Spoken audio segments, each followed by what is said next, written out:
ایک ایسا عاشق جسے محبوب نہ ملے تو عاشق کدھر ہوگی؟ کہتے ہم عاشق بہت محبوب نہیں ملا، کہتے بڑے عشق کرنے کے قابل ہیں ہم، کہتے محبوب صلاحیتیں بڑی ہے ہمارے پاس عشق کرنے کی تو محبوب ہی نہیں ملا۔ کہتے گلا میرے پاس بڑا ہے سننے والے کو نہیں ملا۔ کبھی آج تک سنا آپ نے گلا ہو اور سننے والا کو نہیں ملے؟ کہتے چہرہ بڑا خوبصورت ہے دیکھنے والے کو نہیں ملا۔ کبھی ہوا آج تک ایسا؟ تو مقصد ہے کہ جس شخص کو تمنا ہو پیر کی اسے تو جھوٹا پیر بھی مل جائے گا، سچا تو بعد کی بات ہے، جھوٹا تو پہلے مل جائے گا۔ یعنی کہ جھوٹے پیر تو ایسے مریدوں کی تلاش بھی کرتے ہوتے ہیں، اور میرا بہت ہی جھوٹا مرید ہے وہ جس کو جھوٹا پیر بھی نہیں ملا۔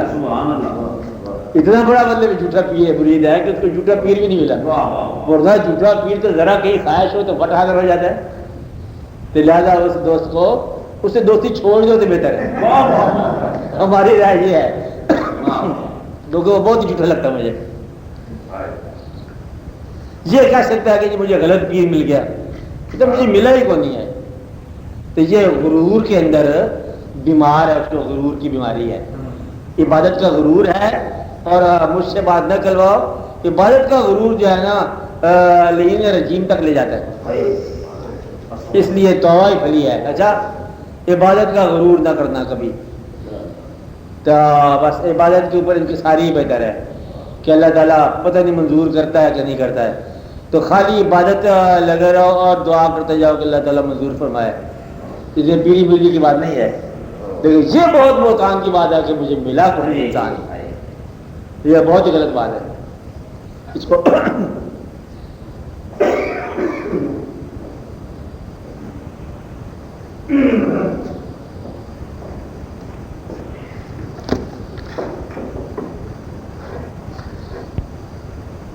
اس زندگی میں تلاش کرنے والے کو ہر قسم کی چیز مل جاتی ہے، وہ ردی خریدنے والا اس کو ردی مل جاتی ہے، جس طرح کی آپ تلاش ہو اس کی چیز مل جاتی ہے۔ یہ تو کائنات ہے، تلاش کرنے والے کو ضرور ملتا ہے۔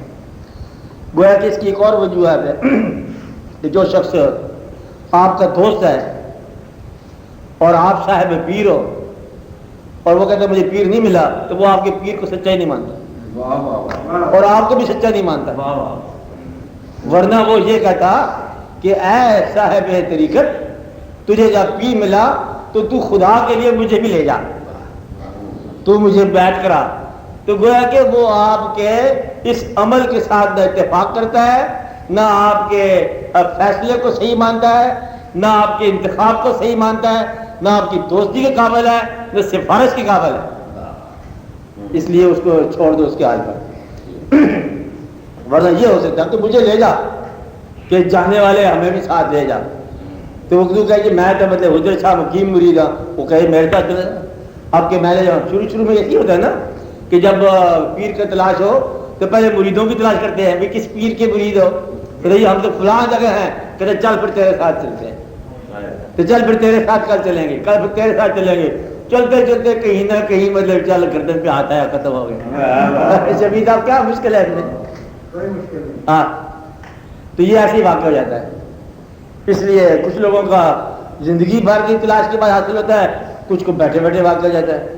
یہ الگ کام ہے کہ کسی کو کب کسی کو کب، کسی نے آنکھ کے پردے میں پردہ دار کو دیکھا، کسی نے دار پر چڑھ کر جمال یار کو دیکھا۔ یہ اچانک بات ہوتی ہے، کبھی کبھی بات ہوتی ہے، کسی کا کام جاتے ہی ہو جاتا ہے، کسی کا کام عمر ہوتا نہیں ہوتا، گزر جاتی ہیں۔ ایک واقعہ مشہور ہے، سینہ بسینہ لوگوں میں چلا آ رہا ہے کہ ایک گاؤں کے اندر ایک درویش تھا مجذوب، تو وہ دیکھتا ہے کہ گلی کے اندر دو لڑکیاں آپس میں بات کر رہی ہیں، تندور پہ روٹی لگوانے ایک گئی ہے، روٹی لگوا کے آ رہی ہے، دوسری راستے میں اس کو ملی ہے، وہ دوسری کہتی ہے کہ تو ابھی تو گئی ہے تو ابھی واپس آ گئی۔ اسے بتاتی ہے، کہتی میری تو جانیں لگ گئی ہیں روٹیاں، کہ میری جانیں ہی لگ گئی ہیں۔ بابا پاس ادھر کہتے وہ قسمت والے جو جانیں ہی لگ گئی ہیں۔ بابا اپنے جذب میں نکل گیا، کہتے وہ قسمت والے جو جانیں ہی لگ گئی ہیں، ورنہ تو واری نال بھی نہیں لگنی ہیں۔ تو مگر یہ قسمت اور نصیب کی بات ہے، جس کا جاتے ہی کام ہو جائے، تو یہ الگ کا بات ہے۔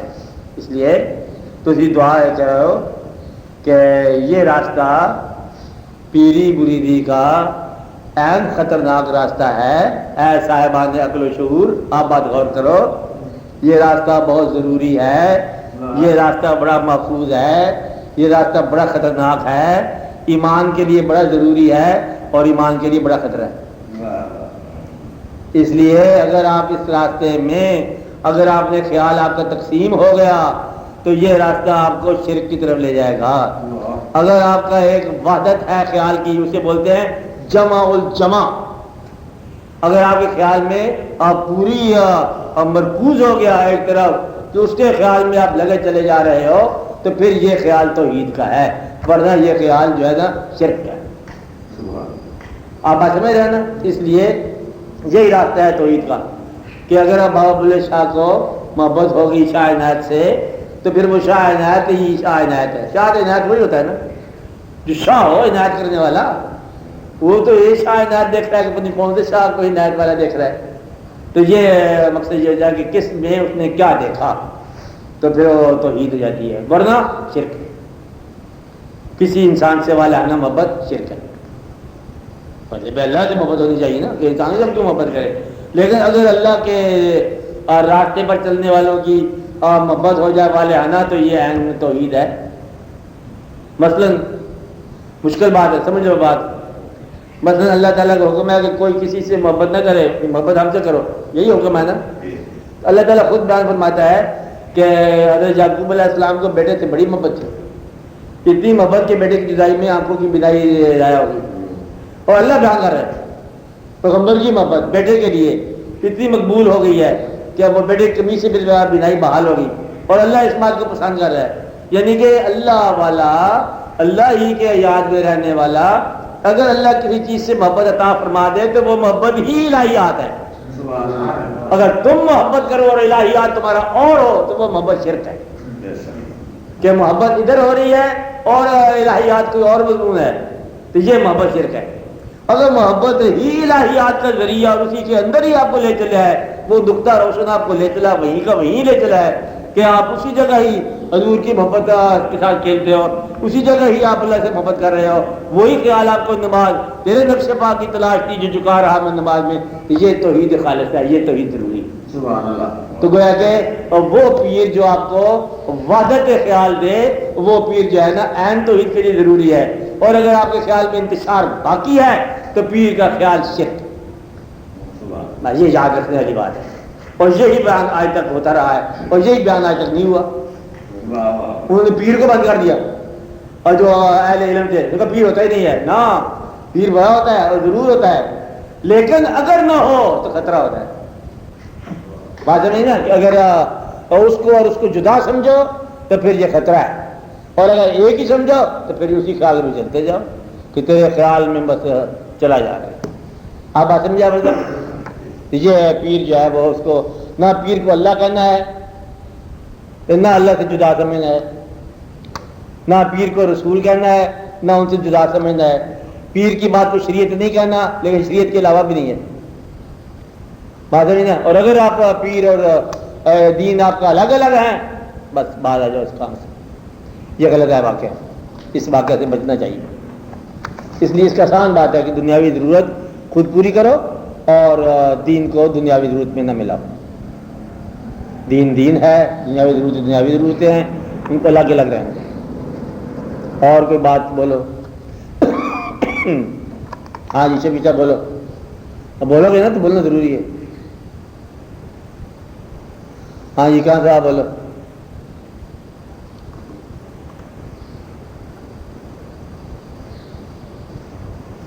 آؤ بس کام آئے بھائی بسم اللہ. ہاں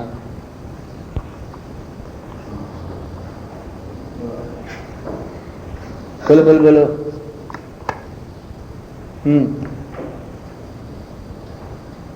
یہ کیسے پتہ چلے کہ ہم کس طرح انوالوڈ ہیں شرک سے بچنے کا؟ ہاں یہ سوال ہو سکتا ہے نا.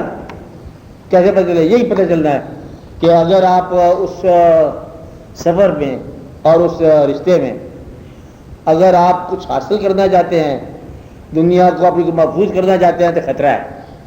اگر دنیا سے آپ بگانا ہو اس راستے پر وہ ہر چیز جو موجود ہے قربان کرنے کی خواہش یا طاقت یا استعداد موجود ہے تو پھر یہ سفر محفوظ ہے. جس کا ٹیسٹ ہے کہ جو کچھ آپ کے پاس ہے اس پر اظہار کرنے کو تیار ہو کہتا ہے ہاں تیار ہے, چھوڑنے کو تیار ہو, ہر چیز قربان کرنے کو تیار ہے, اور یہ سمجھے کہ محفوظ ہو گئے. اور اگر آپ اس سے کچھ لے کے اس کو محفوظ کرنا چاہتے ہو تو پھر یہ خطرہ ہے.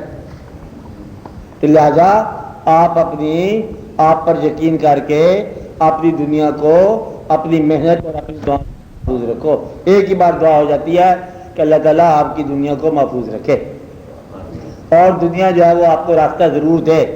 دنیا یہ نہ ہو کہ آپ کا راستہ ہی روک دے, اتنی دنیا نہ ہو کہ آپ کو دین کا راستہ بند ہو جائے. واقع میں رہے نا کہ دنیا ہو تاکہ دنیا کا خیال, دنیا کی ضرورت آپ میں محتاجی کا احساس نہ پیدا ہو, تاکہ آپ کی عبادت میں انتشار نہ ہو کہ ضرورت وہ رہ گئی ہے, ضرورت وہ رہ گئی ہے. اگر ضرورتیں عبادت میں داخل ہو گئی ہیں تو عبادت کمزور ہو جائے گی. نماز پڑھتے پھر خیال ہے کہ وہ دیکھو مہمان آ گئے تو پتہ نہیں کیا بنے گا, تو پھر یہ بات غلط ہوگی. مہمانوں کا پہلے خیال کر لو. اس لیے دنیا اپنی کو بہتر کرو اور دنیا کو اس طرح گزارو کہ جہاں تکلفات بند کر دو. غریب ہو تو غریبوں سے پوچھو غریبی کیسے گزاری انہوں نے, نہیں بات سمجھے. اگر تم غریب ہو گئے ہو تو پھر غریبوں سے پوچھو کہ غریبی کیسے گزارتے ہیں زمانے. اب تم امیروں میں رہ کے غریبی نہیں گزار سکتے جیسے کہ اندر غریبی ہے. اب بات سمجھے, تو غریبوں کے اندر رہو گے تو غریبی گزرے گی, امیروں میں رہو گے تو پھر دولت کا ہونا ضروری ہے. تو اس لیے اگر کبھی دولت میں کمی ہو تو پھر اپنا ماحول بدل دو. بہت بڑے آسائشیں کی خواہش جو ہے نا یہ انسان کو ہلاک کر رہی ہے. سادہ زندگی گزارو, اللہ تعالیٰ فضل کرے گا, برکت ہو جاتی ہے. اور دعا کیے کرو اپنے لیے. تو پیری مریدی کا تعلق جو ہے نا یہ آپ کے باطن سے ہے, اور باطن جو ہے نا وہ اللہ کے لیے ہے اور آخرت کے لیے ہے اور اس دنیا کی پہچان کے لیے. ہاں جی, اور بات, ہاں بولو آپ. جان صاحب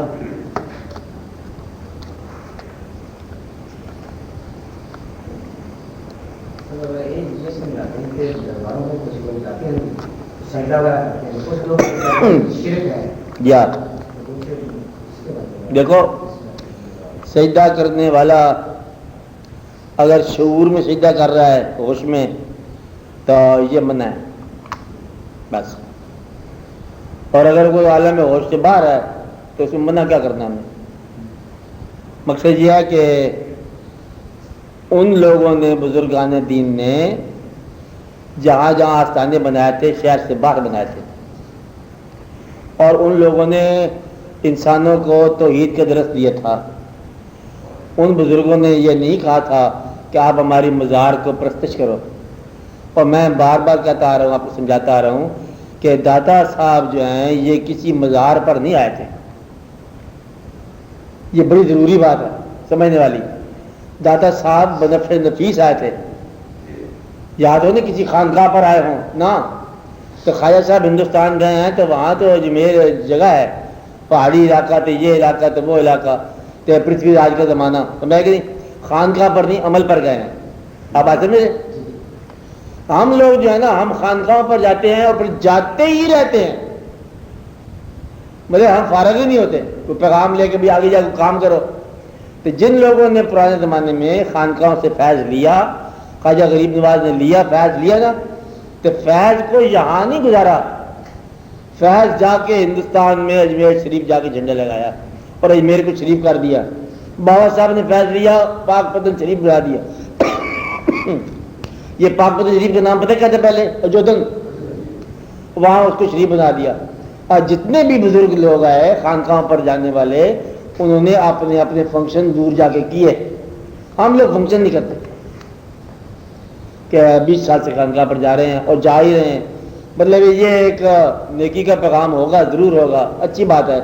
فنکشنری نہیں ہوتے یہ لوگ. سجدہ کرنا تو ویسے ہی منع ہے نا اللہ کے علاوہ کسی کو. یہ تو تعظیمی ہو کوئی ہو, سجدہ نہیں کرنا چاہیے. مالک ہوتا ہے سجدہ نہ کرو, اور پھر لوگ کرتے ہیں تو پھر ان کو پھانسی لگا دو, پھر بھی کرتے جائیں گے. اب بات سمجھے نا؟ تو مقصد یہ ہے کہ یہ باتیں کے باوجود وہ ہو رہا ہے. مقصد یہ ہے کہ بنیادی طور پر ٹرانسفارمیشن چاہیے سارے حالات کی. ایسا کرنے سے نہیں ہوگا. یہ ابتدائی طور پر ہر چیز کو سیٹ کرنا پڑے گا نئے طرح سے کہ یہ کیا ہے, لوگوں میں تعلیم کیوں آئی ایسے, اور سجدہ کیوں کرتے ہیں. سجدہ نہیں کرتے اصل میں, جھک جاتے ہیں وہ لوگ. سجدہ تو وہ اللہ کا نہیں کرتے,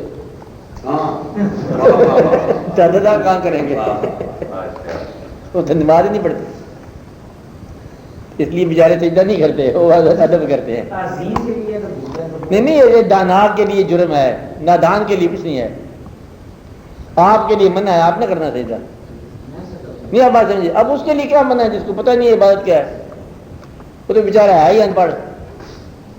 وہ ایک دفعہ گیا, اس نے کہا جیسے ہی کبھی ہاتھ باندھ دیتا ہے, کبھی سر جھکا دیتا ہے. بیچارے کو بیل کا بھائی بیل, اسے نہ تعلیم دی تم لوگوں نے, نہ اس کو پیسہ دیا. غریب کو تعلیم ہوتی پھر پورا ہو جاتا ہے, غریب کو پیسہ مل جاتا ہے پھر پورا ہو جاتا ہے. یعنی کہ علم کی ضرورت بھی ہے, پیسے کی بھی اس کو ضرورت ہے. اس لیے خانقاہ پر جائے گا, جیسے بھی ادب کرے گا بیچارہ کرے گا, مجبوری ہے.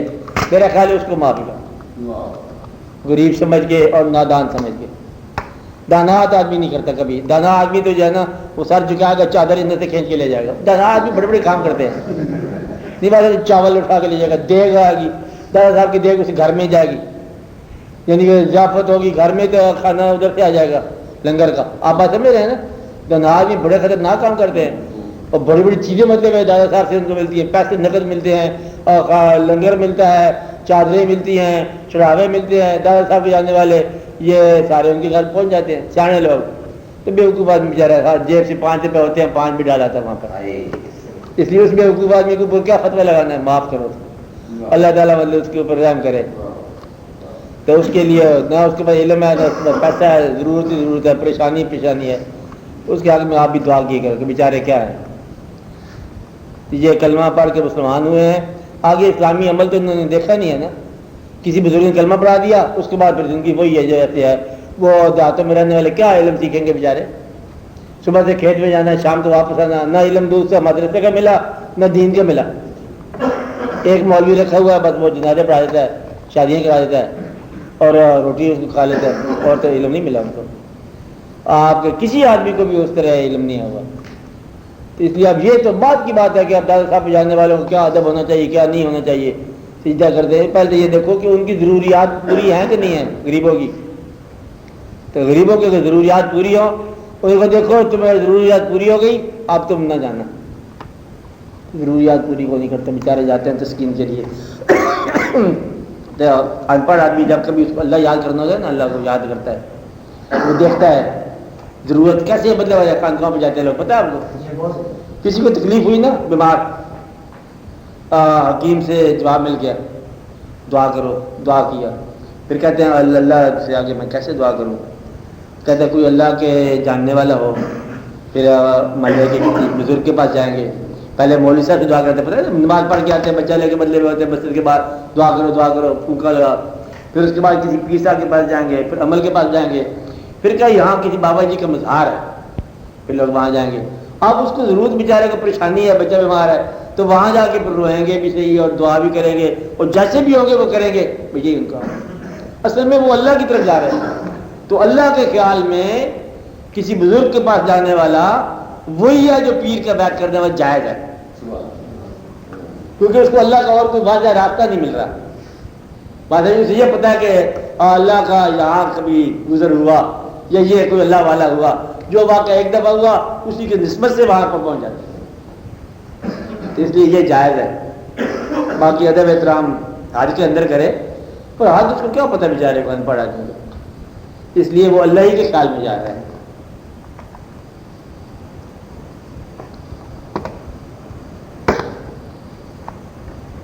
باقی اصل میں آپ اپنی زندگی کو غور کرو, موٹی موٹی باتیں ہیں. کوئی کسی کی نیکی, جو آپ نیکی کر رہے ہو, نیکی انسان سے ہی کرنی ہے, بدی بھی انسانوں سے ہوتی ہے. لوگوں کے ساتھ اچھائی کرو, اللہ آپ کا راضی. تو گویا کہ جس پر اللہ راضی ہے وہ لوگوں کے ساتھ نیکی شروع کر دیتا ہے. تو اللہ کی رضا مندی جو ہے, اس کا پہلا ثبوت یہ ہے کہ آپ لوگوں کے ساتھ نیکی کرنی شروع کر دو گے. نیکی سے مراد یہ ہے کہ لوگوں کی برائی کو آپ معاف کرتے جاؤ گے, تبھی نیکی شروع ہوگی نا. لوگوں کی برائی کو آپ معاف کرتے جاؤ گے. لوگوں کو یا انسانوں کو ڈرانے والا خدا سے دور ہو جاتا ہے, لوگوں یا انسانوں سے پیار کرنے والا خدا کے قریب ہو جاتا ہے. اس لیے کوئی لمبی چوڑی بات کی بات نہیں ہے. ہم اللہ کی مثلا خدمت کرنا چاہتے ہیں, یہی ہے نا, تو اللہ کی کوئی چیز مل جائے نا ہم اس کی خدمت کر دیں تو چلو یہ بندے اللہ کے بنے ہوئے, سو کی بات, تو پھر آپ ان کی خدمت کر دو. اب جس نے ان کو بنایا ہے اور وہ راضی ہو جائے گا کیونکہ اس کی بنائی ہوئی چیز کو آپ خدمت کر رہے ہو. بات سمجھائی. باقی ایک راز کی بات جو ہے نا وہ یہ ہے کہ کبھی آپ کسی ایسے مقام پر کسی ایسے آدمی کی کوئی ایسی خواہش پوری کرو جس خواہش کو پورا کرنے کے لیے وہ صرف دعا کر رہا تھا. یہ بات سمجھائی. ایک آدمی کی ایک خواہش ہے اور وہ دعا ہی کر رہا ہے, اللہ کے آگے دعا کر رہا ہے کہ یا اللہ مجھے 100 روپے دے دو. دعا کر رہا ہے, کسی سے مانگا نہیں ہے. اگر آپ کے دل میں خیال اترے آپ اس کو پیسے دے دو تو آپ اس کی دعا کی تاثیر میں پہنچ گئے نا. دعا اس کی تھی, تاثیر آپ کی نہیں ہوگی. اب تک سمجھا رہی بات. اگر آپ اس کی دعا کی تاثیر میں پہنچ گئے تو آپ یہ سمجھ لو کہ آپ اللہ کے قریب ہو گئے, کیونکہ اللہ نے اس کی دعا منظور کر کے آپ کو حکم دیا کہ جاؤ, تو آپ فرستادہ ہو گئے. بات سمجھائی. اس لیے ان باتوں کو غور کیا کرو کہ وہ سوالات جو لوگوں کے لب پر نہیں آئے اور دل میں ہیں ان کو پورا کرنے کی کوشش کرنے سے آپ اللہ کے قریب ہو جاتے ہو. میری بات سمجھائیے آپ کو کہ نہیں سمجھائیے. لوگوں کی وہ ضرورت پوری کرنا جس کے لیے انہوں نے سوال نہیں کیا, اگر آپ وہ ضرورت پوری کر دو گے تو پھر آپ اللہ کے قریب ہو جاؤ گے. سوال کے ساتھ اگر آپ ضرورت پوری کرو گے تو آپ سخی کہلاؤ گے, اللہ والا نہیں کہلاؤ گے.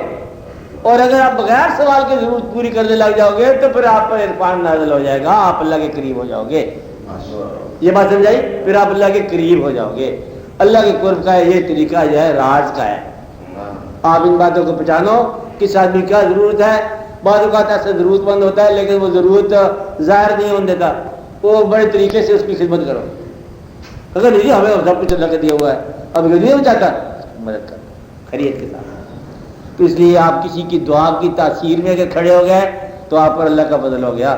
لوگوں کی خدمت میں کھڑے ہو گئے اللہ کا فضل ہو گیا. آپ غرور عبادت کے غرور سے نکل گئے آپ پر اللہ کا فضل ہو گیا. آپ دنیا کو دین کی خاطر لگانے پر تیار ہو گئے تو آپ پر اللہ کا فضل ہو گیا. آپ اللہ کے فضل کے لیے نکلے چاہے کچھ ملے نہ ملے فضل ہو گیا. سبحان اللہ. نہیں بات سمجھائی. اللہ کی فضل کی تلاش کرنا ہی فضل کی ابتدا ہے. جو فضل کی تلاش کر رہا ہے وہ فضل میں داخل ہو گیا, کیونکہ یہ فضل کے اندر داخل ہونا جو ہے یہ فضل کی تلاش ہے, اور تلاش ہی ہمیشہ رہے تو ہمیشہ ہی فضل رہتا ہے. بات سمجھائی. تو اللہ کا فضل جو ہے نا یہ اللہ کے فضل کی تلاش میں ہے. آپ اللہ کے فضل کو تلاش کیے کرو اور غور کیے کرو اور یہ فضل آپ پر ہو جائے گا, ہوتا رہتا ہے. اور بات دیکھو تو اللہ کا فضل کی تلاش میں ہے. آپ کا سمجھائی. اور انسانوں کو معاف کر دینا اللہ آپ کو معاف کر دیتا ہے. پھر اللہ سے معافی مانگنے کا ایک طریقہ کان یہ ہے کہ لوگوں کو معاف کر دیا. اور مشائخ کرام سے یا پیروں سے آپ جس شخص کے بارے میں 40 آدمی کا کم از کم یہ اعلان کر دیں کہ وہ نیک ہے, اس کی نیکی میں پھر شک نہیں ہے آپ کے لیے, پھر آپ اس کو نیک ہی سمجھو. یہ بات سمجھائی نا. تو آپ اس کو نیکی سمجھو اور اس کے ساتھ نیکی کا تعلق رکھو. تو کسی ایک شیخ کے ساتھ بیعت کرنے کے بعد آپ کسی کے شیخ کو کبھی برا نہ کہو, چاہے وہ سچا ہے چاہے وہ جھوٹا ہے. دوسروں کی عقیدت کو احترام سے دیکھو. آپ کو اپنی عقیدت میں سفر ملے گا, دوسروں کی عقیدت کو احترام سے دیکھو. اس لیے اگر آپ اپنے والدین کی عزت کرتے ہو تو دوسروں کے والدین کی بھی عزت کرو کہ یہ ان کے والدین ہیں. تو یہ آپ کے والدین کی عزت کا حصہ ہے کہ دوسروں کے ماں باپ کی عزت کرو, اس لیے کہ ان کا مقام بھی وہی ہے جو آپ کے والدین کا مقام ہے. اس لیے آپ بولو کوئی اور بات. جب آپ بولے نہیں آج بولو نا, آپ بولا کرو نا.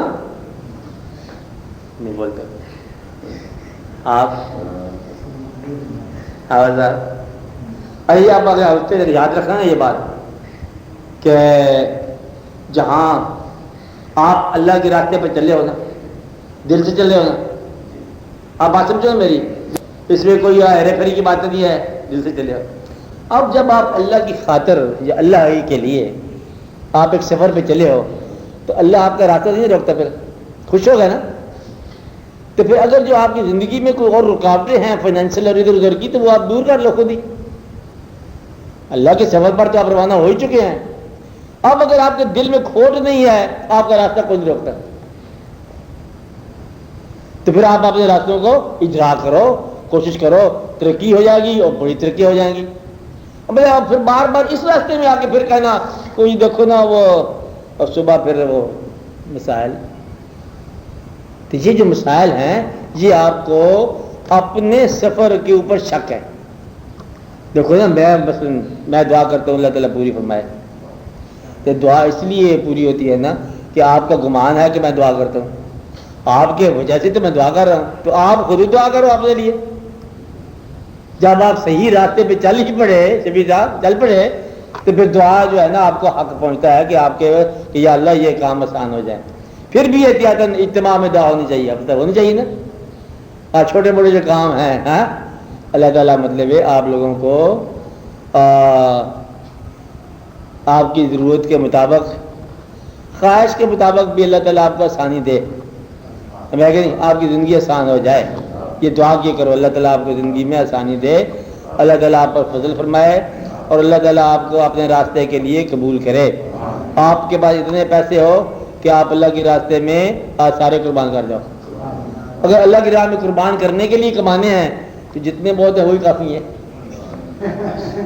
کیسی بات ہے. کہتے میں چاہتا ہوں کہ میں اللہ کی راہ میں قربان کروں, میرے پاس ہونا چاہیے 200 گائے میں قربان کرنا چاہتا ہوں. اس نے کہا پھر یہ تمہارے پاس جو مرغا ہے نا یہی ذبح کرو کافی ہے. نہیں بات نہیں.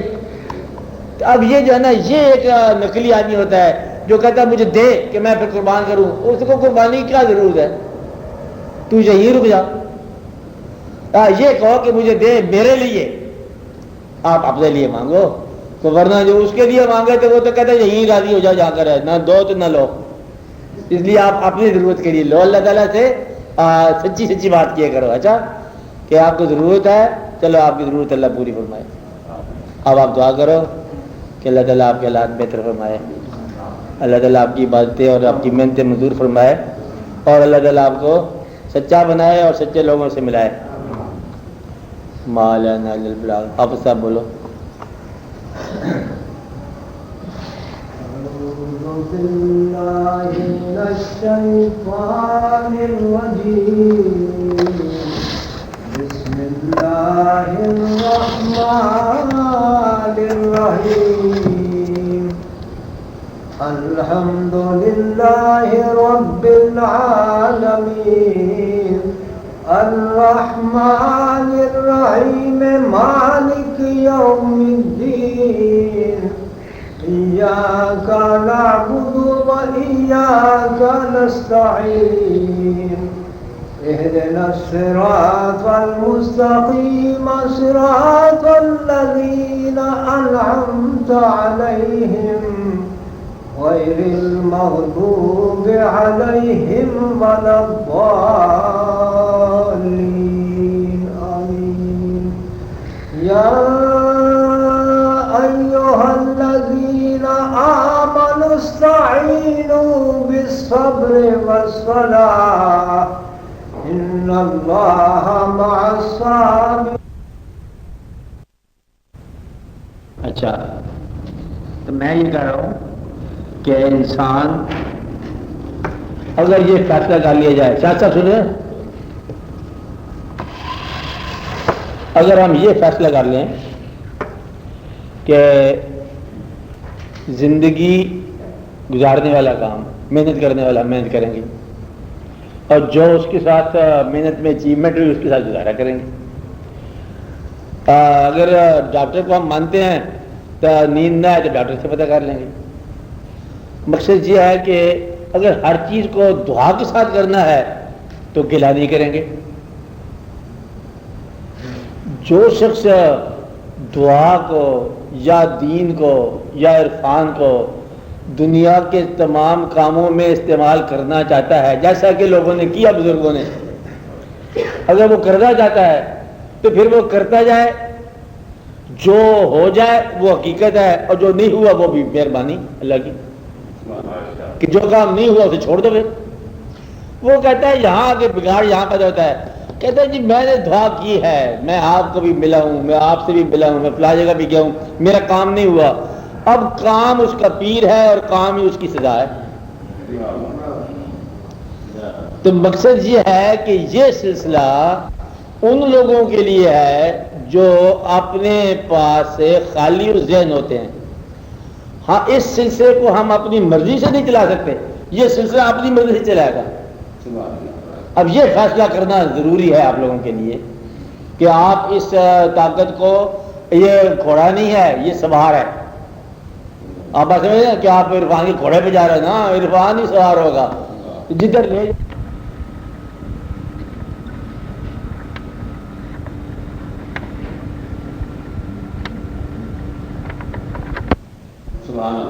کہ جو اللہ نے مہربانی کی، شکر ہے ہم کامیاب نہیں ہوئے، اللہ کی بڑی مہربانی ہوگی. کہتے پھر اللہ کی مہربانی ہوگی بیٹی پیدا ہوگی، ہاں شکر ہے. تو پھر اللہ تعالیٰ کا کرم ہی ہوگا سارے. مقصد یہ ہے کہ اگر اللہ آنسو دے آپ کو تو پھر آنسو عرفان ہے، اللہ خوشی دے تو خوشی عرفان ہے. اور اگر اللہ کو تم لوگ بار بار ہی مطلب رائے لینے شروع کر دو تو پھر وہ عرفان نہیں استعمال ہوتا اس کام میں. پھر آپ دنیا دار ہو اور دنیا کے لیے دین کو استعمال کرنا چاہتے ہو، بڑے ظالم آدمی ہو. ہونا یہ چاہیے کہ دنیا کو دین کے لیے استعمال کرو، اور تم دنیا کے لیے دین کو استعمال کرنا چاہتے ہو. یہ ظلم جو ہے نا یہ بڑا نقصان ہوگا. کہ چلو نماز پڑھ لیں، کیوں کہتے ہو ضرورت ہے تھوڑی سی دنیا کی.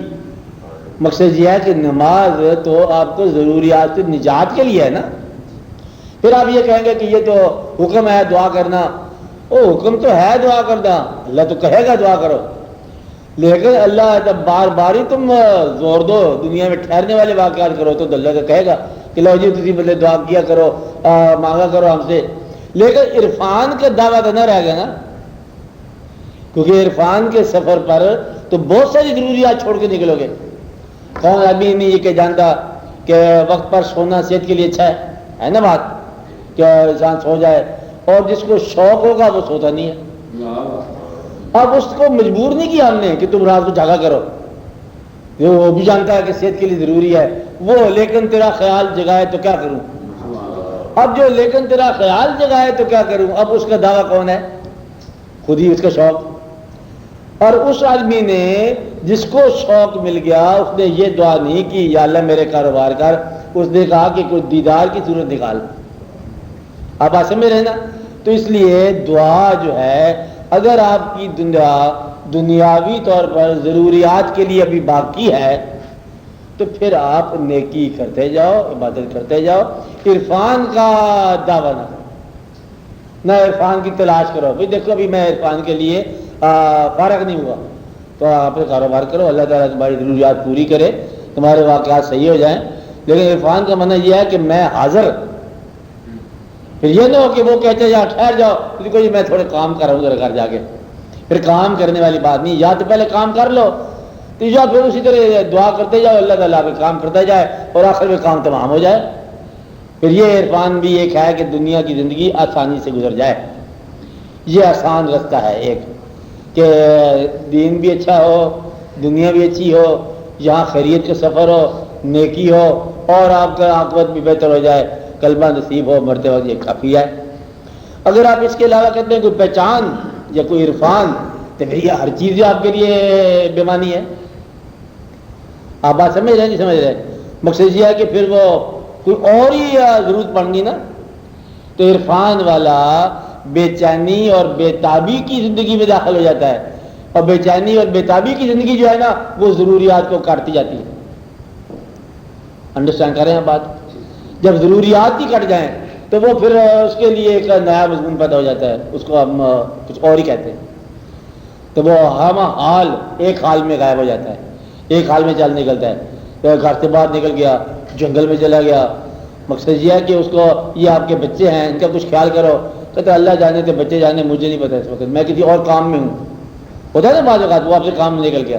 وہ جو پھر نکل جانے والے ہیں وہ پھر اس قسم کی دعا نہیں کرتے کہ اگر عرفان کے طور پر آگے اللہ مل گیا کہ یا رب العالمین میں تو آیا تھا کوئی نمک مرچ کے مسئلے تھے, جو عرفان میں کہا کہ جانا نمک مرچ کے مسئلے تھے, کما لو. انڈرسٹینڈ کرتے ہیں. تو اس لیے یہ ضروری ہے کہ آپ اپنے سفر کا ابتدا ہی میں نام رکھ لو. یہ بات سمجھا رہی ہے آپ کو؟ چکا اس کا بات سمجھا رہی. ابتدا میں نام رکھنے سے مطلب یہ ہے کہ دو طرح کے لوگ اس کام میں اس راستے پہ چلتے ہیں. ایک وہ جو کچھ ارادہ لے کے نکلے ہیں اور اس ارادے کی تکمیل کے لیے چل رہے ہیں, اور ارادے کا اگر نام انہوں نے عرفان رکھا ہوا ہے تو پھر وہ قربانی دینے کے لیے نکلیں. اس کے علاوہ پھر اور سوال ان کا جو ہے نا منع ہے. پھر وہاں یہ نہیں کہتا کہ شریعت کے حکم میں سوال کرنا. آپ بات سمجھے نہیں سمجھے؟ عرفان کے لیے جو نکلنے والا ہے, پہچان کے لیے نکلنے والا ہے, وہ ایک رنگ کے لیے نکلنے والا ہے, وہ باقی ضروریات جو ہے نا اس کے لیے بےمانی ہو جاتی ہے, ہر چند کے شرعی ہے. آپ بات سمجھے کہ سمجھے؟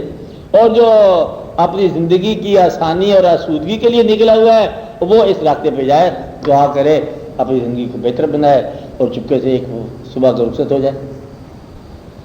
اس کا مطلب یہ ہے کہ صاحبان عرفان یا عرفان کے سفر پر جانے والے دنیاوی پروگرام کینسل کر دیں اپنا, بات نہیں نا, اور اپنا اس راستے پر اور دعاؤں کا زور اور دعاؤں کی بھرمار بند کر دو, تاکہ ہم اس راستے میں اگر قبول ہو جائیں تو وہ جو کام وہ کہیں ہم وہ کام کریں گے, بجائے سے کہ اللہ آپ کو کچھ کام کہے اور آپ اسی کام کہتے رہتے ہو کہ اللہ میں یہ کام کرو, اللہ میں وہ کام کرو. اس لیے اس کا فائنل بات یہ ہوئی کہ طریقت کے راستے پر اگر کوئی دنیاوی مشکل کی وجہ سے نکلا ہے تو دنیاوی مشکل ختم ہونے پر اس کی طریقت پوری ہو جاتی ہے بس. اگر کوئی دینی الجھن پہ نکلا ہے وہ جب پوری ہوگی اس کی طریقت پوری ہوگی. اور اگر کوئی سفر پر نکلا ہے عرفان کے لیے, نہ اس کا سفر ختم ہونا ہے نہ اس نے واپس آنا ہے. ماشاءاللہ ماشاءاللہ. اس آدمی کے لیے بیعت جو ہے نا محبت کی بیعت ہے جو عرفان کے لیے نکلا ہے. باقی جو ضروریات کے لیے ہیں وہ بیعت کریں, جا کے ہاتھ ملائیں, کہیں جناب ہم اس کام کے لیے آئے ہیں کہ ہمارا مکان نہیں بن رہا, ہم آپ کی بیعت کرتے ہیں. تو پیر صاحب اگر کہیں تو اس کو پیسے لے کے دیتے تو ان کی اور حساب ہے. ورنہ شوق کی بیعت جو ہے نا, شوق جہاں بیٹھ جائے وہی پوری جاتی ہے. شوق جہاں ٹھہر جائے وہاں پوری جاتی, وہ بیعت ہے. بیعت کا معنی قبول کر لینا. تو وہاں پر جو ہے نا ہاتھ تو ویزیبل ہے نا, جہاں دل ہی بیعت کر جائے دل کا تو وہاں پھر اعلان کی کیا ضرورت ہے, وہاں مقام اور ہے. یہ عشق کے مقامات اور ہوتے ہیں, عشق کی بیعت اور ہوتی ہے, ضروریات کی بیعت اور ہوتی ہے, وہاں اعلان کرنا ضروری ہے. اس لیے یہ اس سوال کے جواب ہے کہ بیعت ضروری ہے لیکن یہی سب کچھ نہیں ہے. تو آپ لوگوں کو خیال رکھنا چاہیے. بس ایک آدمی ہے ہر روز ہی عبادت کر رہا ہے, آ کے مجھے کہہ رہا ہے 15 دن ہو گیا مجھے نماز پڑھتے ہوئے, میرا کام تو نہیں ہوا ابھی تک. اب یہ بتاؤ کہ یہ تو پھر کوئی بات نہ بنی. 15 دن ہو گیا نماز پڑھتے ہوئے, وہ جو 15 دن کی نماز کی توفیق ہے اس نے دیا ہے, اس کا شکریہ نہیں ادا کر سکتا. تو مقصد نماز کو ضرورت کو نہ بناؤ نا. تو ضروریات اگر موجود ہیں یا پوری کر لو تو یا تم اس کی ضرورت بن جاؤ. اس لیے اس سفر پر وہ لوگ زیادہ کامیاب رہتے ہیں جو اپنا پروگرام نہیں رکھتے, اپنے اور تقاضے نہیں رکھتے. وہ ایک خواہش ماں سوا کی خواہش حرام ہے اس پر, اس سفر میں, عرفان کے سفر میں. اس سے عرفان کے سفر روح کا سفر ہے, اور روح کا نہ کوئی بیٹا ہوتا ہے نہ کوئی بیٹی ہوتی ہے, نہ کوئی پراپرٹی ہوتی ہے, نہ جائیداد ہوتی ہے, نہ اس کو غم ہوتا ہے نہ خوشی ہوتی ہے. روح کا صرف وصال ہی ہوتا ہے. وصال سے فراق دو چیزیں ہوتی ہیں نا, وصال اور فراق دونوں ہی عرفان ہیں. ہاں یہ دونوں عرفان ہیں. تو مقصد یہ ہے کہ اس کی اور کوئی خواہش بنی ہوتی کہ روح کا کون سا بیٹا ہے, کہ میرے بیٹے کا کیا حال ہے اور بیٹی کا کیا حال ہے, اور یہ گھر میں کچھ حالات کے ٹھیک ہوتے ہیں. تو روح کا تو نہ رشتے ہیں نہ اس کی سلوک کی اور کوئی منزل ہے. پوزیدہ ہی شوق ہے. آپ بات سمجھ رہے ہیں جی صاحب؟ کہ اب آپ سوال کرو. آپ صاحب بولو. غور کرو. ہاں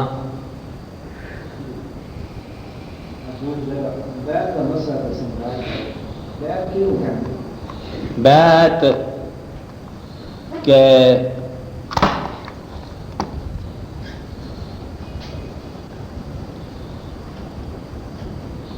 اپنے آپ کو کسی انسان کے سامنے یوں محسوس کرنا جیسے ہم اس کا مال ہیں.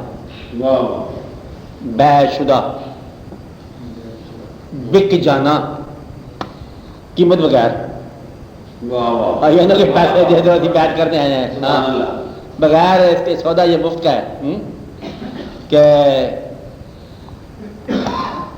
اس کا ترجمہ کیا ہے کہ ہندی کے کسی شاعر نے، ہندی والے نے ترجمہ بیعت کا کیا ہے.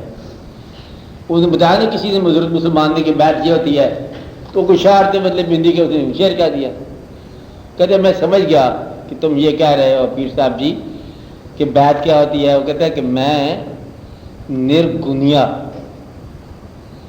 گن نہیں جانی، نرگنیا بے گن. ہاں میری صفت کو نہیں ہے، میں نرگنیا گن نہیں جانی، ایک دھنی کے ہاتھ بکانی. ہم ایک سخی کے ہاتھ بک گئے. میں نرگنیا گن نہیں جانی، ایک دھنی کے ہاتھ بکانی، چاہے ہنسائے چاہے رلائے، چاہے ہنسائے چاہے رلائے، چاہے وہ موہ چت سے بھلائے. اس کی مرضی بھولی جائے. چاہے ہنسائے چاہے رلائے، چاہے وہ موہ چت سے بھلائے، راضی رہوں گی جی میں ٹھانی، میں نرگنیا گن نہیں جانی، ایک دھنی کے ہاتھ بکانی. بات یہ ہے ہنسائے یا رلائے، یاد رکھے یا بھول جائے، ہم اس کے ہیں، ہمارا پوچھنا کیا. تو اس کے ہاتھ پر اپنا ہاتھ اس طور پر دینا کہ اس کے ہاتھ کو ہم اللہ کا ہاتھ سمجھتے ہیں، ہم اس کے تابع رہیں گے، اس کے ہر حکم کے تابع رہیں گے، اس حکم کے بھی تابع رہیں گے جو ہمیں سمجھ نہیں آئے گا، اس حکم کے بھی تابع رہیں گے جو ہمارے شریعت کے علم کے علاوہ نکل آیا.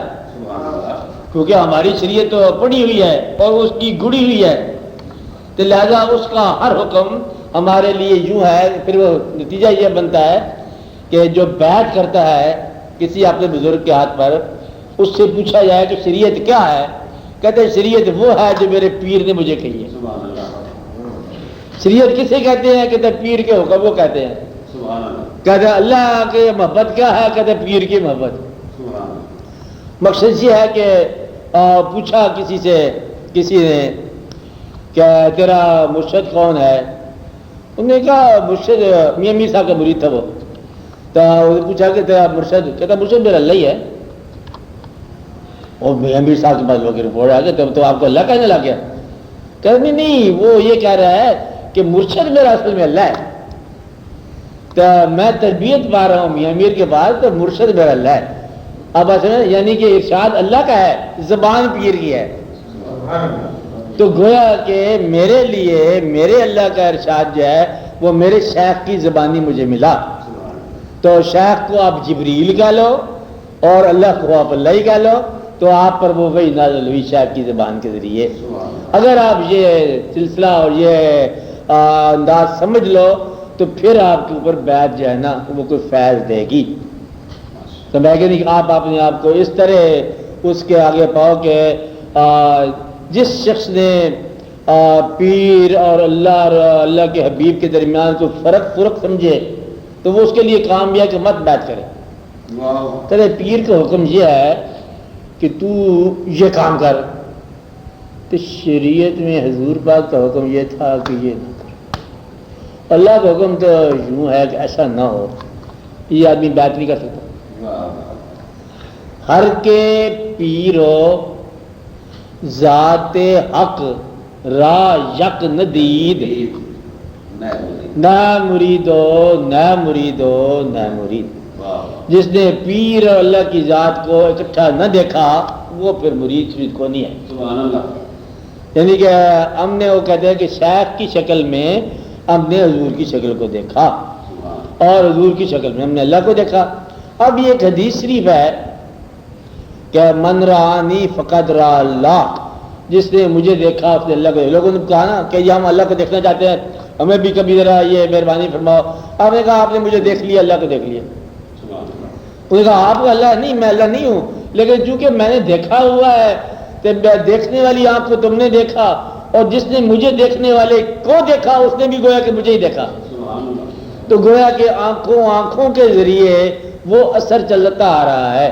اور شیخ جو ہوتا ہے یہ ہمارا گمان ہوتا ہے کہ اس نے وہ چیز دیکھی ہوئی ہے اور وہ ذات دیکھی ہوئی ہے، لہذا شیخ کو دیکھنا اس لیے ثواب ہے کہ ان آنکھوں نے وہ دیدار کیا ہوا ہے. آپ بات سمجھ رہے ہیں نا؟ اس لیے بولے شیخ کے پاس ہم جاتے ہیں، اس کی بات کو ہم اللہ کبیر کو سمجھتے ہیں کہ انسان انسانوں کو دیکھتے چلا رہا ہے. تو اگر شیخ کے حکم کو اللہ کا حکم نہ مانا جائے تو شیخ بنانا شرک ہے. یہ یاد رکھنا بات، ہمیں کہ یہ عین گناہ ہے کہ اللہ کا حکم الگ ہو. اگر اللہ کا حکم اور حضور پاک کے حکم کے علاوہ آپ دونوں کو دو حکم سمجھتے ہو تو پھر بھی آپ کا ایمان قبول نہیں ہوا. یعنی کہ آپ دونوں کے حکم کو الگ الگ سمجھتے ہو.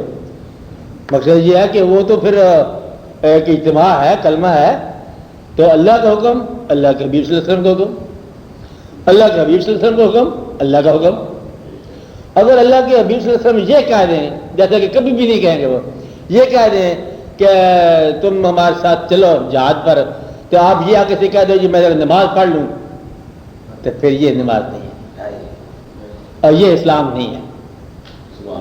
کہ میں اللہ کی نماز پڑھ رہا ہوں اور اللہ کے حبیب صلی اللہ علیہ وسلم کو تم انکار کر دو تو میں کہ نہیں، تو پھر حبطت اعمالہم حکم ہو گیا تو ان کے اعمال سب ضائع ہو گئے جنہوں نے حضور پاک کی اطاعت نہ کی. اور پھر اللہ نے فرمایا کہ اگر تم یہ چاہتے ہو اللہ تم سے محبت کرے یا تم اللہ سے محبت کرتے ہو تو فاتبعونی، تو ان کی اطاعت کرو. یعنی کہ حضور پاک کی اطاعت جو ہے نا یہ اللہ کی اطاعت ہے، یہ فیصلہ ہو گیا. اب اس میں کوئی شک اور کوئی بہام کبھی ذہن میں نہ رکھنا کہ اللہ اور اللہ کے حبیب صلی اللہ علیہ وسلم کے مقامات کے اندر کوئی مقابلہ کو شروع کر دو. اور ہمارے اندازے کے مطابق ہمارے لیے وہ دونوں ہی اللہ فانی ہیں اور دونوں ہی اللہ محدود ہیں. آپ کو بات سمجھے؟ پہلے میں نے بتایا ہے. کبھی اس میں یہ نہ کہنا کہ مطلب کوئی حکم کسی اور حکم پر فوقیت ہے. آپس میں وہ فوقیت رکھیں یا نہ رکھیں ان کا کام ہے. ہمارے لیے دونوں برابر کی اہمیت ہے.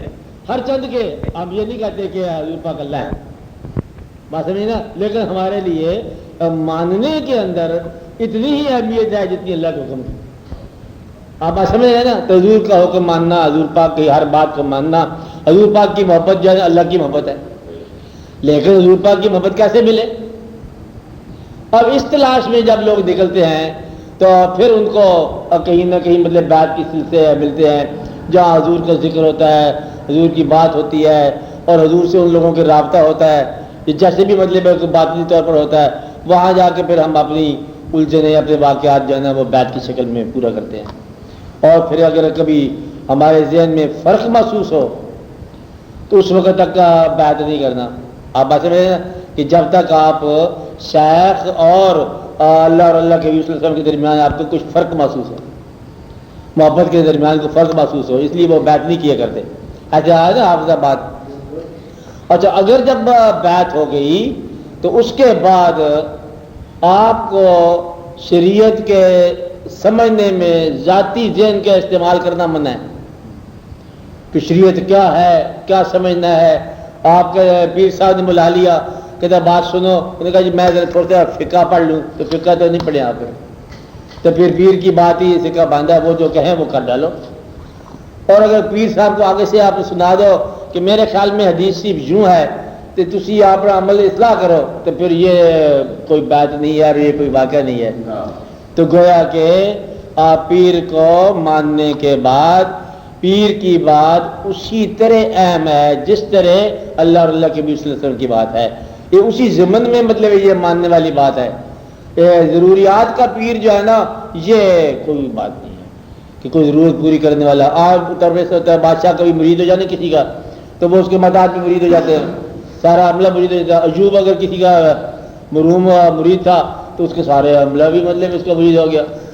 پریزیڈنٹ ریاض اس کا مرید ہو جائے گا, باقی لوگ بھی چل جائیں گے کہ سنا آپ کے پاس پریزیڈنٹ سے درخواست بھی دے دیں گے پیر صاحب کو, پیر صاحب آگے درخواستیں چلاتے جائیں گے. یہ نہیں ہے. تو اللہ اور اللہ کے حبیب صلی اللہ علیہ وسلم کے اور راستے پر چلنے کے لیے اس راستے پر چلنے کے لیے جن لوگوں نے بیعت کی ان لوگوں نے جس کے ہاتھ پر بیعت کی اس کا حکم بھی اتنی ہی اہمیت کا حکم ہے. اور اگر یہ حکم الگ لگ رہا ہے اور اگر تمہاری تحقیق اس کے علاوہ ہے اور اگر تم نے کچھ اور علم رکھا ہوا ہے جو پیر صاحب کے علم کے علاوہ علم ہو تو پھر یہ شرک نہ کرنا. آپ بات سمجھ رہے ہیں نا, تو پھر تو شرک ہی شرک ہے. مطلب جو شخص یہ جاتا ہے کہ میں دادا صاحب جا رہا ہوں فاتحہ پڑھنے کے لیے, یا یہ مرے ہوئے لوگ ہیں, اگر مرے ہوئے سمجھتا ہے تو اسے فیاض کیا دینا. نہیں بات سمجھ, کوئی اور ہی صاحب سمجھو گے تو کوئی اور ہی صاحب ملے گا نا. اس لیے یہ تمہاری اپنی نیت کے اوپر ہے کہ شوق اگر موجود ہے تو پھر بیعت کرو, شوق موجود نہیں ہے تو بیعت نہ کرو, کوئی ضرورت موجود ہے تو بیعت نہ کرو. ویسے چلے جاؤ پیر صاحب کا سنا یہ آپ کے پاس اتنے لوگ ہوتے ہیں, یہ ہمارا تکلیف ہے تو دور کر دیا ہے. میرا خیال ہے وہ صاحبان خدمت ہوتے ہی ہیں سارے, ان کا کام ہے مدد کرنا, مدد کر دیں گے. تو بیعت کی تکلف کرنے کی کوئی ضرورت نہیں ہے. تو بیعت تو یہ ہے کہ اس خیال میں ڈھل جانا اور اسی خیال کے اندر چل پڑنا. تو یہ ہے بیعت کے جو آداب ہیں. باقی آداب ہم نے جس کام کے لیے بیعت کیا وہ کام صرف عرفانی ہوگا, اس کے علاوہ بیعت کی بات نہیں ہے. اس کے علاوہ باقی ضروریات کی بیعت جو ہے نا وہ انی نفی ہے اور انی فانی ہے. اب آپ نفی اس بات کو ذرا غور کر لو نا کہ لا اور الہ دو ہی باتیں ہیں نا, ایک نفی ایک اس بات. اور نفی کا مطلب یہ ہے کہ جو چیز آپ نے نفی کرنی ہے, جس کو ہر مادی چیز, ہر چیز جو سمجھ آنے والی ہے اس کو آپ نے چھوڑ دینا. اور الہ جسے آپ کہہ رہے ہیں اس مادی اشیاء اور سوچ کی اشیاء اور سمجھ کی ضروریات کے علاوہ جو کچھ ہے وہ الہ ہے. الہ جو ہے آپ کی سمجھ سے آگے ایک نام ہے الہ, سمجھ تک سارا الہ ہے. بھئی یہ یاد رکھ لو نا, آپ کی سمجھ تک, آپ کی سوچ تک, آپ کے واقعات تک یہ کیا ہے, سارا الہ. اور اس کے آگے جو کچھ ہے وہ الہ. تو جو کچھ آپ حاصل کرتے جاؤ اس کو چھوڑتے جاؤ اگر تو پھر یہ سفر ٹھیک ہو جاتا ہے, شروع ہو جاتا ہے. جو کچھ حاصل کرتے جاؤ یہ سارا ہی فانی ہے. بچے فانی, اولاد فانی, پیسہ فانی, ہم فانی, یہ جہان فانی, یہ مکان فانی, سب فانی. اور پھر الہ فانی کیا ہے, وہ جو آگے ہے. ان کو جو کچھ حاصل ہے اس کو چھوڑنے کی فکر کرو, اس سے نکل کے دیکھو تو پھر یہ فانی چھوڑ دیا تو جو آپ کو حاصل جو شوق بنے گا وہ الہ فانی ہوگا. تو وہ ہے الہ. اور تو پیر کا کام یہ ہے کہ آپ کو دنیاوی آرزوؤں سے نجات دے دے, پوری کر کے نہ ترک کروا کے. پوری کر کے, وہ نوکر ہے تمہارے باپ کا کہ وہ پوری کرتا جائے. نہیں بات ہے, چھوڑ اس کو کاسا گدا. کدے دو چار آرزویں ہیں, آرزویں توڑ تو کاسا گدائی وہاں باندھ دو. نہیں بات ہے, تو پھر وہ لے کے آگے چل پڑے. تو مقصد یہ ہے کہ دو قسم کے ہیں یہاں پر ضروریات کے پیر. ایک وہ جو آپ کی خواہشات پوری کرتا ہے, تو وہ خواہشات کا پیر جو ہے نا آپ کے لیے اللہ اور اللہ کے رسول والی بات نہیں ہے. اور جو آپ کو خواہش سے نجات دلا دے اور اللہ کی طرف رجوع کرا دے اور اللہ کے حبیب صلی اللہ علیہ وسلم کی طرف رجوع کرا دے اور اس کا عقیدہ ماننا جو ہے نا واجب ہے. واجب نہیں نا, ورنہ جو ہے نا وہ کوئی جس طرح ماں باپ ہے, آپ کے ماں باپ آپ کے بزرگ ہیں, کہنا مانتے ہیں آپ ان کا, لیکن پیر نہیں ہے. ادب پورا ہے. اب ماں باپ جو ہے نا یہ آپ کو الہیات کا حکم زیادہ نہیں دیتے, آپ کو دنیاوی حکم بھی دیتے ہیں کہ بیٹا کوئی باہر چلے جاؤ, تم محبت ماں باپ کی, ماں باپ کو اولاد سے محبت, بیٹا باہر چلے جاؤ, اس میں تمہارا فائدہ ہو جائے گا اور ہماری بھی آسانی ہو جائے گی, بوڑھے ہو چلے ہم. تو مقصد یہ ہے کہ ماں باپ کو دنیاوی امور کی ضروریات رہتی ہیں, تو ماں باپ بزرگ ہیں اور واجب احترام ہیں اور ان کا کہنا ماننا ہے، لیکن یہ پیر نہیں ہے۔ پیر جو ہے نا پیور اللہ اللہ کے نبی صلی اللہ علیہ وسلم کی بات بتانے والا ہے کہ ماں باپ جو ہے پیر اللہ اللہ رسول کی بات بھی بتائیں گے اور آپ کو دنیاوی امور بھی سکھائیں گے۔ استاد جو ہے دنیاوی علم بھی دے گا، نیکی بھی بتائے گا، استاد ہی کہلائے گا، ماں باپ ہی کہلائیں گے۔ تو پیر جو ہوگا وہ آپ کو یکلخت جہاں سے بلیا رب دا کی پاونا اچھو پٹنا ادھر لانا۔ وہ پٹنا کیا چیز ہے؟ جہاں سے دل اچاٹ کر کے ادھر لگا دیا، اس چیز سے دل اچاٹ کر کے۔ تو جو ہمارا دل جہاں اٹکا ہوا ہے جس سے نکلنا بڑا مشکل ہوگا تو وہ یہاں سے نکال دیتا ہے، یہ ہے کمال اس کا، اور تاکہ مطلب آپ کو اپنی اصلی منزل کی طرف رجوع کرا دے۔ وہ اصلی منزل ہے، کیونکہ یہ ساری کی ساری فنا کی منزل ہے، فنا میں ٹھہرنا ہی فنا ہے۔ آپ اس سلسلے میں کوئی بات سمجھ آئی؟ آپ کچھ پوچھو، ہاں بولو، جبیدہ بولو، ابدا بولو جی۔ اطاعت میں سب سے بڑا عمل یہ ہے کہ اطاعت محسوس ہی نہ ہو، کہ اس کا حکم جو ہے اس طور پر پورا ہو کہ اطاعت نہ لگے، یعنی کہ وہ خود بخود جس طرح آپ مقدار چیز کے ساتھ لو چون چل پڑتا ہے۔ اطاعت کا معنی ہے کہ اس کے ارادے کے ساتھ چل پڑے، لفظ بھی اگلا کرنا پڑے اس کو۔ اطاعت اس طرح ہونی چاہیے کہ اس کے دل میں بات آ جائے اور آپ کا عمل شروع ہو جائے۔ اطاعت کی یہ منزل ہے کہ بہت سارے مشائخ کرام کے احکامات دل پر نازل ہوتے ہیں، کان پر نہیں ہوتے۔ اب بات سمجھ رہے نا کہ بزرگوں کا یا شیخ کا یا پیر کا حکم جو ہے نا وہ دل پر نازل ہوتا ہے، کانوں پر بہت کم نازل ہوتا ہے۔ تو اس لیے اطاعت کا مطلب یہ ہے کہ جو پیر کی طرف سے دل پر آپ کو نازل ہوگی بات، اس کو لے کے چلنے کو۔ تو یہ یاد رہے کہ پیر کو شریعت نہ سکھانا، گمراہ ہو جاؤ گے، کیونکہ وہ خود جانتا ہے۔ آپ بات سمجھ رہے ہیں نا کہ اگر آپ کو کوئی اور نصیحت کرنے لگ جاؤ، اسے کوئی اور قرآن کے معنی سمجھانے لگ جاؤ، تو پھر تو یہ پیر بنانا شرک ہے۔ بس یہ اتنا خطرناک کام ہے کہ عین عبادت ہے اور عین گمراہی ہے۔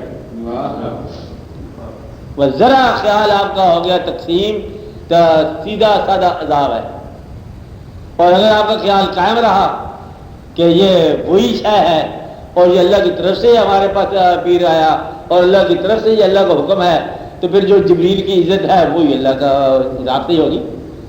تو یہ پیغام ہے، اس لیے پیر کی عزت کیوں ہے، پیر کا حکم کیوں ہے۔